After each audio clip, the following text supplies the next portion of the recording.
m'appelle Lynn, j'ai 31 ans, je travaille dans une société d'ingénierie qui s'appelle BRL Ingénierie. Je m'appelle Romain, j'ai 30 ans et je travaille à BRL Ingénierie dans les activités qui gravitent autour de l'hydroélectricité, c'est-à-dire les barrages, l'électromécanique, l'environnement.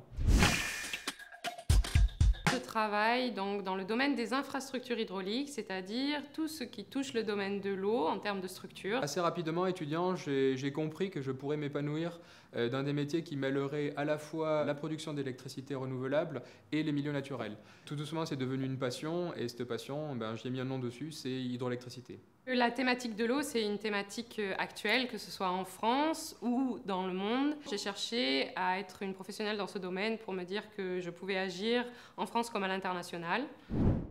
J'ai eu la chance du coup d'avoir un VIE, un volontariat international en entreprise. Je suis partie au Laos pendant 1 an et demi et là j'ai pu du coup agir directement sur place pour construire une station de traitement en eau potable. On travaille beaucoup en Afrique, mais on peut aussi être en Asie, en Amérique du Sud. Ça dépend vraiment des appels d'offres qui vont être gagnés.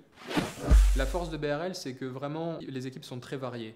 On a à la fois des jeunes et des gens expérimentés. On a également tout un panel de spécialistes. On va avoir des hydrauliciens, des hydrologues, des mécaniciens, des électriciens, des spécialistes finance. Un quadrillage des activités et des profils qui permet de vraiment de s'adapter à tous les besoins. Moi, je vis, on va dire, ma passion au quotidien à BRL et je pense que pour l'épanouissement et l'amélioration de l'expérience passe par le côté passion.